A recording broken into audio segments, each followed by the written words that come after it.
EPAWA meteorologist Bobby Martin here with your outlook for December 31st, 2020, New Year's Eve. I hope everybody has a fantastic, safe, and prosperous New Year. This will be our final video of not only this year, but we are also closed for public operations on Friday. So there will be no update to the daily forecast, no daily forecast video on Friday. And the long-range forecast that is done on Fridays will also be delayed. We'll do that on Saturday morning, much like we did on Christmas Day or the day after Christmas last week. We moved everything back. So Saturday morning will be the next update for the daily forecast or for the weekend forecasts. We'll have the weekend forecast video on Saturday morning as well. And then later in the morning will be the weekly long-range outlook release. Okay, so let's get into the what's going on today and then for our next system, which is going to be a rather impactful system with some freezing rain involved. We do have a map on weather alerts that we put out last night. I don't foresee any changes to that. I think we're going to ride with that throughout the entire storm coming up here on Friday.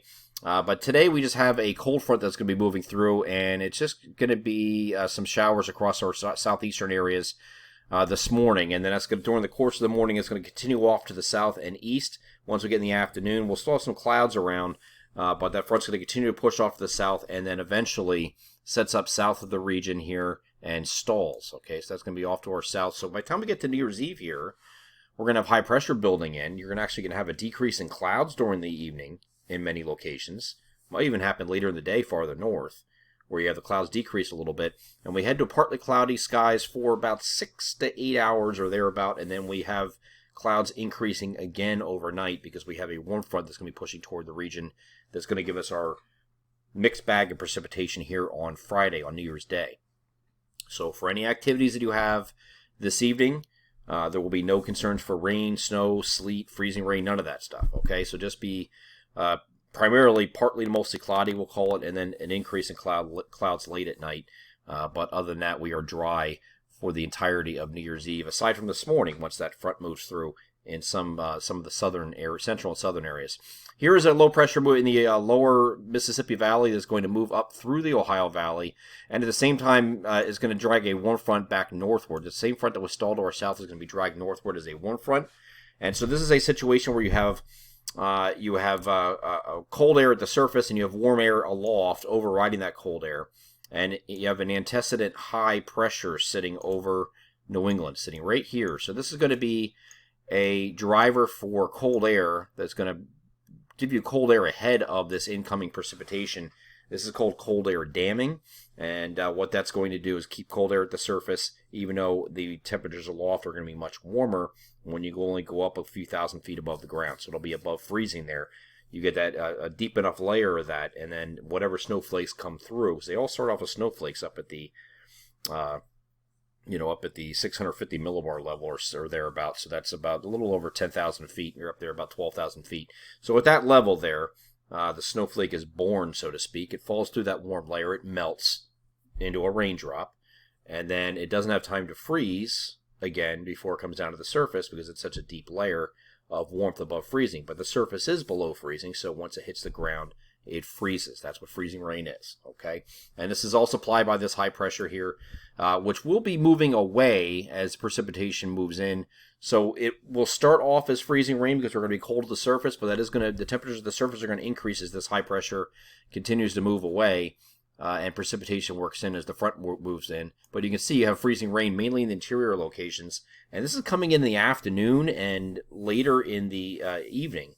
So because this is coming in so late and it's not early in the morning, areas farther to the south here, Philadelphia over to basically Lancaster or thereabout, and then points south are all rain because the atmosphere has time to warm up.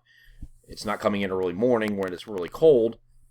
I mean, we're going to get down to about 25 tonight or thereabout. So once you get into Friday, its temperatures start going up ahead of the precipitation. By the time it gets there, it's too warm, and you just have a cold rain here across our southern areas. But in the interior where it remains cold, that's where you have the freezing rain concern.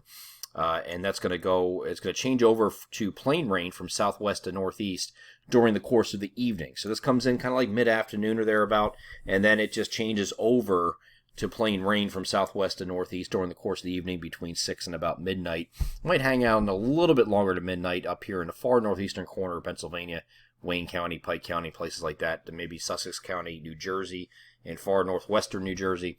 So those areas might hold a little bit longer, but areas further southwest are going to change over to plain rain, and this is going to end most likely in the pre-dawn hours here on Saturday.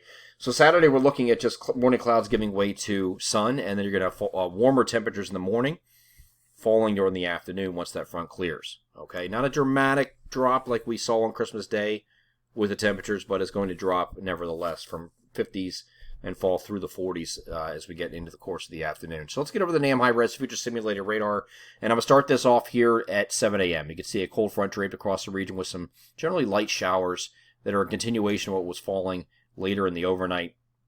And these are going to move. This front is going to move off to the south, take any showers with it during the course of the morning. When you get in the afternoon, you're still going to have clouds around it, but it might get to the point at the end of the day where you have some, and that high pressure builds in. You might actually have some of the clouds decrease for the evening hours. So during the evening, we have some clearing out a little bit temporarily, and then we have clouds increasing again once we get very late in the overnight and into early Friday morning with that warm front moving toward the region. Here's the next batch of precipitation. Again, this is mid-afternoon here, so this is coming in kind of later in the day, and there's going to be a lot of places in the south here time to warm up.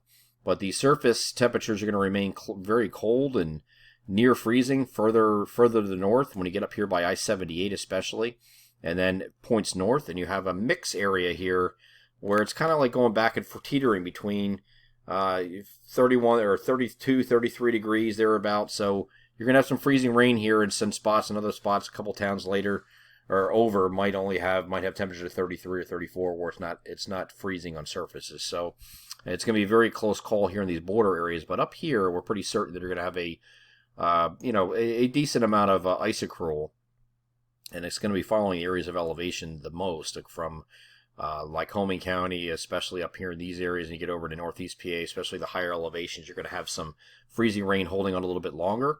And then here's midnight, so everywhere's changed over except for the far northeastern corner, far northern Pennsylvania here at this point, but that too changes over before it ends in the pre-dawn hours here on Saturday. So what are we looking at for freezing rain totals? Well, this is our map that we have out here in the weather alerts page, and again, this is going to get better detail by visiting that page. It'll give us all this breakdown, but generally this area in green here is all rain.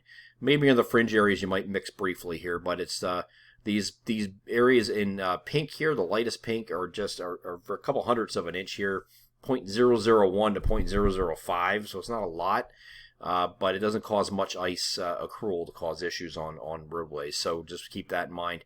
Areas C and D are the more significant accumulations, or accrual of ice, I should say, between 1/10 and 2/10 of an inch in Area C, and close to 1/4 inch or thereabout once we get into Area D. Those are the higher elevations that we focused on here for the map. So, again, that's on our weather alerts page. If you need to reference that, go there. There's a full discussion on what the impacts will be by location as well as far as timing. That is all laid out as well. Going back to the global models here, we have another system coming in on its heels on Sunday. Now, you look ahead of this system, you can see these lines, the red lines here. See how they're going like this here? There's a little bit of ridging that's moving in ahead of this system. There's also an upper level low sitting back here. So this upper level low is actually going to be something that's going to lower these heights, which these are height fields here that we're seeing with these that are, as it's moving eastward. It's going to help lower those heights a little bit, but I don't think it's going to be enough for most areas to see mixed precipitation, but there could be some. And as this low pressure moves off toward the Delmarva here and it develops, you will have some showers for most of our areas. And again, in the interior locations, you have an opportunity for some mixed precipitation and maybe some light snow this time. Not a lot of snow, but maybe some. And that would be generally favoring northeast PA, north central PA, northwest New Jersey for that to occur. The rest of us are just a cold rain and showers during the course of the day here on Sunday, and that's it. I don't expect this to trend colder, again, because of those heights building out ahead of it. On Saturday, we'll keep things a little bit warmer. And we're going to be in these marginal type systems here for the next couple weeks, it looks like, until we get past mid-month, and we can see some more significant change to colder and perhaps snowier at that time, is what we're thinking at this point, with some stratospheric changes taking place currently. So once the system passes here on on Sunday evening. Some places might end as a few flakes, but this pulls away. And then Monday, Tuesday, and Wednesday we have fair skies with partly cloudy skies here on Monday, mostly sunny skies on Tuesday, and then partly cloudy skies again here on Wednesday of next week with temperatures slightly above average, getting back into the low to mid 40s. I'm EPA WA meteorologist Bobby Martich. That is your outlook for December 31st, 2020. Happy New Year. Be safe. Be prosperous the new year. Be healthy. And we'll see you on the other side in 2021. Take care.